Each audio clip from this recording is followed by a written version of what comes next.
ایک شہر میں ایک رحمدل بادشاہ رہتا تھا جس کی عادت تھی کہ روز رات کو لباس بدل کے شہر کی گلیوں میں پھرتا تھا تاکہ وہ دیکھے کوئی بھوکا تو نہیں، کوئی پریشان تو نہیں۔ ایک مرتبہ وہ ایسے ہی گلیوں میں چل رہا تھا، دیکھے ایک مرا ہوا انسان زمین پہ پڑا ہے۔ سب اس کا تماشا دیکھ رہے ہیں لیکن کوئی اس انسان کے قریب نہیں جاتا۔ تو اس بادشاہ نے پوچھا جو ایک عام کپڑے پہنے ہوئے تھا کہ اے اللہ کے بندو، یہ مر گیا ہے، کیا تم اسے نہیں پہچانتے؟ لوگوں نے کہا پہچانتے ہیں، تبھی تو قریب نہیں جاتے، یہ شرابی ہے، زنا کرتا ہے، اس کی لاش کو ہاتھ لگانا بھی پاپ ہے۔ اس بادشاہ نے کہا حیرت ہے، گناہ اور ثواب کا حساب تو اللہ کرے گا، اٹھاؤ اس کو، اس کا گھر کسی نے دیکھا ہے؟ لوگوں نے کہا ہاں ہاں ہم نے دیکھا ہے۔ اس لاش کو اٹھا کے اس کے گھر لے کے گئے۔ اس گھر میں اس کی بیوی تھی۔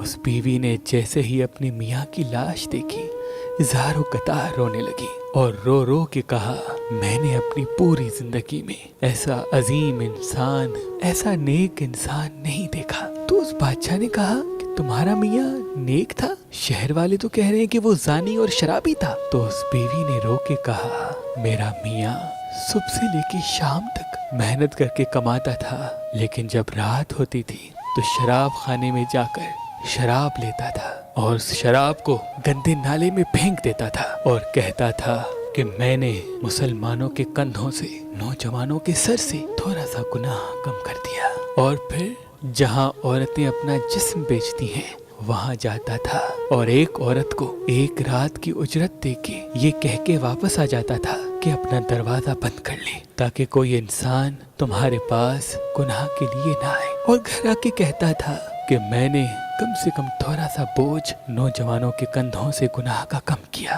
میں کہتی تھی کہ آپ کی یہ نیکی کوئی نہیں دیکھ رہا، جب آپ مریں گے تو یہی دنیا والے آپ کو شرابی اور زانی کہہ کے آپ کی لاش تک نہیں اٹھائیں گے۔ لیکن میرا میاں مسکرا کے کہتا تھا مجھے اللہ پہ یقین ہے، دیکھنا میرا جنازہ بادشاہ اٹھائے گا، دین کے عالم فخر سے میری جنازے نماز پڑھائیں گے اور پورا شہر میرے قصیدے گائے گا۔ یہ سن کر بادشاہ رونے لگا اور فخر سے اپنے محل میں اس انسان کا جنازہ پڑھایا اور اس کے جنازے میں علماء دین، معتبر، مفکر آگے دعا کرنے لگی۔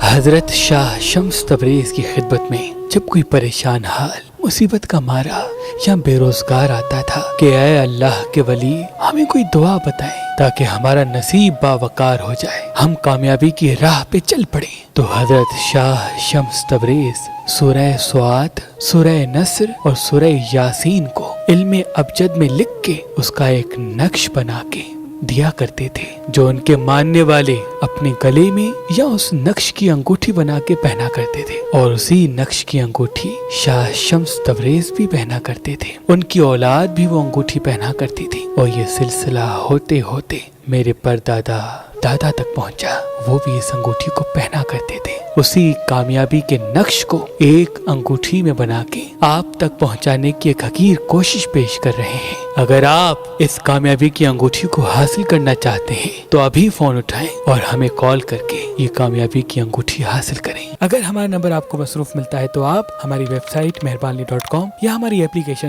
جو گوگل پلے اسٹور اور آئی فون ایپ اسٹور پہ موجود ہے ان سے بھی کامیابی کی انگوٹھی حاصل کر سکتے ہیں۔ اللہ تمام مومنین کو سلامت رکھے، اللہ تمام مومنین کو سلامت رکھے، اللہ تمام مومنین کو سلامت رکھے۔